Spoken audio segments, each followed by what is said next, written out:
नमस्कार दोस्तों, स्वागत है आपका 69,000 शिक्षक भर्ती सहित अन्य अपडेट में। तो आज शिक्षा मंत्री सतीश द्विवेदी जी खुद अपने आवास पर सांकेतिक अनशन पर बैठे थे। तो ये मंत्री जी का फोटो।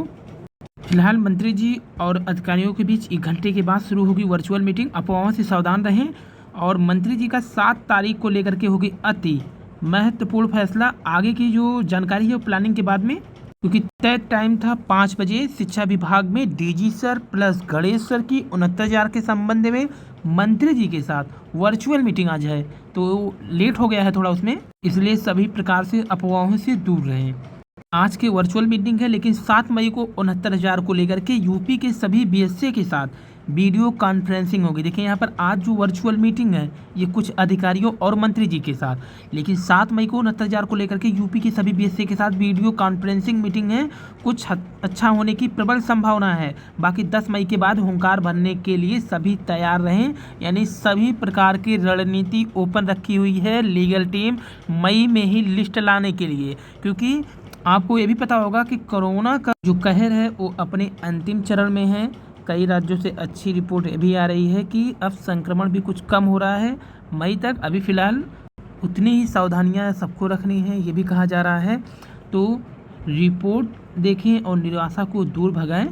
यहाँ पर जो इस हफ्ते लास्ट स्टेप चल रहा है जिसमें बताया गया है, जिसके अनुसार कि 15 मई तक कोरोना का चरण अंतिम रहेगा और ऑनलाइन मीटिंग करके मंत्री जी प्लस बीएसए के अधिकारी और जो सचिव हैं वो सब लिस्ट तो जारी ही कर सकते हैं। भले ही काउंसलिंग कुछ लेट ही कराएं मई के अंतिम सप्ताह तक तो भी चलेगा, लेकिन अभ्यर्थियों को कहना है कम से कम लिस्ट जारी कर दे। इसी कारण लीगल टीम की रणनीति जो है 10 मई के बाद टीम पुनः रेणुका मैम से मिलेगा, ये लीगल टीम की ओर से कहा जा रहा है। यहाँ पर जो रणनीति सभी प्रकार से ओपन है। अगर इन मीटिंग यानी आज की वर्चुअल मीटिंग, इसके अलावा जो प्रेस कॉन्फ्रेंस के माध्यम से होगा बीएसए और अधिकारियों के बीच में, उसमें अगर कोई तत्कालिक निर्णय नहीं होता, वैसे उम्मीद है कि जो वर्चुअल मीटिंग होगी, प्रेस कॉन्फ्रेंस होगा, बीएसए सर और अधिकारियों के बीच में कुछ ना कुछ लिस्ट के बारे में अच्छी न्यूज़ मिलेगी। ये 100% तय है। लेकिन रणनीति आगे के ये भी तय है, कभी भी संपर्क करेगी। टीम का प्लान जो है यही है कि रेणुका मैम से मिलना है लखनऊ जाकर, चाहे 1-2 लोग ही मिले, क्योंकि कार्यालय खुला है, कार्य भी जारी है। तो ये टीम की रणनीति है। यहाँ पर सभी रणनीति ओपन है, चाहे वो आंदोलन का हो या रेणुका मैम से मिलने का हो या अन्य अधिकारियों से।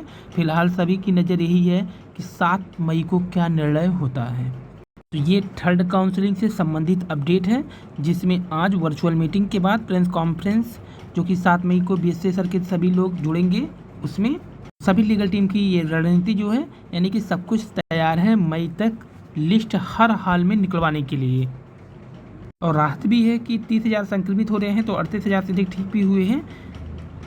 वहीं सरकारी नौकरी की तैयारी में लगे गरीब सर्वरों के लिए बड़ा फैसला हुआ है। ईडब्ल्यूएस के पुरुषों को उम्र सीमा में 5 साल व महिलाओं को 10 साल छूट। राजस्थान में 8 लाख रुपए से कम सालाना आने वालों को मिलेगा फायदा। वहीं 11 मई से यूपीटीटी के लिए आवेदन शुरू होने पर अब संशय है। संक्रमण के कारण सचिव परीक्षा नियामक प्राधिकारी एनआईसी की तैयारी प्रभावित हुई है।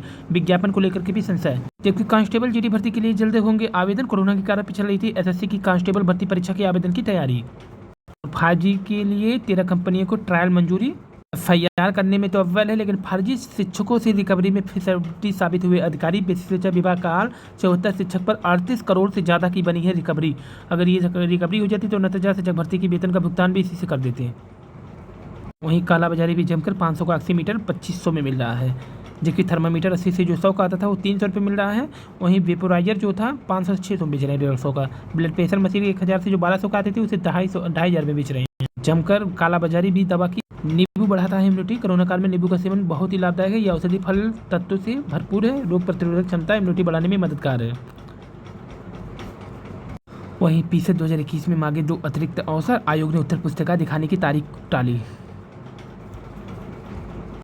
इलाहाबाद यूनिवर्सिटी स्नातक द्वितीय तृतीय के छात्र बिना परीक्षा होंगे प्रमोट। कोरोना संक्रमण के मद्देनजर पीछे 2021 परीक्षा स्थगित करने की भी मांग कर रहे हैं। मुख्यमंत्री को पत्र लिखा जा रहा है, जबकि 2 अतिरिक्त अवसर की भी मांग के लिए अड़े हुए हैं अभ्यर्थी, क्योंकि ओवर एज हो जाएंगे। राहत ये संक्रमित घटे हैं, मौत भी हुई है कम। कोर्ट का केंद्र सरकार को जमकर फटकार, लिखा शुतुरमुर्ग की तरह रेत में आप सिर छुपा सकते हैं, हम नहीं। केंद्र को चेतावनी, नाफरमानी पर क्यों ना हो अवमानना, पूरा देश रो रहा है, लोग मर रहे हैं, आपसे नहीं संभल रहा है तो IIM को सौंपे। ये हाईकोर्ट ने कहा है दिल्ली सरकार को। ऑक्सीजन की कमी से मरीजों की मौत को नरसंहार से कम नहीं माना है। यूपी की हालत पर कहा हम लोगों को ऐसे कैसे मरने दे सकते हैं। हाईकोर्ट ने कहा हमने तो पहले ही कहा था लॉकडाउन लगाओ, अच्छा अंततः सरकार ने इसका महत्व समझा। वहीं वैक्सीनेशन को लेकर के युवाओं में भी काफ़ी उत्साह देखा जा रहा है। मेडिकल कॉलेज स्थित सेंटर पर मंगलवार को टीका लगवाने के लिए पहुंची युवतियां, दिखा काफ़ी जोश। यूपीटीटी की परीक्षा जो 14 जुलाई से परीक्षा के लिए प्रवेश पत्र डाउनलोड करना था, अभी तक तो आवेदन भी नहीं हो पाया है। यूपीटेट के लिए ऑनलाइन आवेदन 18 मई से 1 जून के बीच प्रस्तावित था, लेकिन अभी कुछ सारी प्रक्रिया ही अटकी हुई है। एक समय ऐसा था कि खुद परीक्षा नियामक प्राधिकरण बार बार शासन को पत्र भेज करके परीक्षा के लिए डेट मांग रहा था, लेकिन अब खुद शासन जब डेट मांग रहा है तो उनके पास ही तैयारियां ही नहीं हैं। यानी ये प्रभावित होगा और नई शिक्षक भर्ती में भी इसके कारण लेट होगा। नींबू की रस की चंद बूंदों ने दी है जिंदगी। तो हुआ क्या है यहाँ पर, बेसिक शिक्षा विभाग की शिक्षिका रश्मि मिश्रा कोरोना संक्रमित होने के बाद जब गंभीर रूप से बीमारी महसूस कर रही थी तो उनकी सहायता के लिए कोई नहीं था और वो अपनी बहन से फ़ोन पर सलाह ले रही थी। पर बहन लखनऊ के अस्पताल में है। बहन की सलाह पर जब कोरोना संक्रमण से बुरी तरह से प्रभावित रश्मि मिश्रा ने अपनी नाक में नींबू के रस की कुछ बूंदें डाली तो चंद मिनट में हुई चमत्कार हो गया। दरअसल बेसिक शिक्षा विभाग की शिक्षिका रश्मि मिश्रा चुनाव ड्यूटी करने के बाद 20 अप्रैल को कोरोना संक्रमित हो गई और कोरोना संक्रमण पर वह 10 दिन में विजय पाने में सफल रही। लेकिन अचानक 10वें दिन 30 अप्रैल को रश्मि मिश्रा को परेशानी महसूस हुई। लगा उनकी सांसें लेने की गति बढ़ गई है, नाक से लेकर गले तक का भरा हुआ महसूस होने लगा। उन्होंने योग अनुलोम विलोम से इस पर काबू पाने का प्रयास किया, लेकिन कोई फायदा विशेष तो नहीं हुआ। रश्मि मिश्रा ने अपनी बहन जो लखनऊ में अस्पताल में है से फ़ोन पर संपर्क किया, यानी अस्पताल में ये डॉक्टर हैं या नर्स हैं। इसी दौरान उनकी बहन ने उनकी हालत को गंभीर जानकर चिकित्सक से सलाह लेकर दोबारा बताने को कहा। तब तक रश्मि मिश्रा को अपनी नाक में नींबू के रस की कुछ बूंदें डालने की सलाह दी। रश्मि मिश्रा ने अपनी बहन के कहने पर 4 बूंदें नींबू के रस को डाला।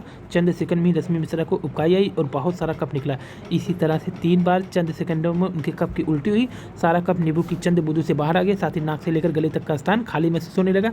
रश्मि ने अपने इस अनुभव की ऑडियो बनाकर जारी कर दी है। उनका कहना है कि उनकी ऑडियो जारी करने के बाद से उनके पास यूपी से कई अन्य जिलों के साथ पंजाब, हरियाणा, दिल्ली, राजस्थान आदि से भी फ़ोन आ रहे हैं। तो नींबू की चंद बूंदों ने दी है ये जिंदगी, यानी सबक है कोरोना से विजय पे। फिलहाल नींबू बढ़ाता है इम्यूनिटी। नींबू को लेकर के इस समय सारे अखबारों की सकारात्मक खबर है। तो ये थी आज की वीडियो।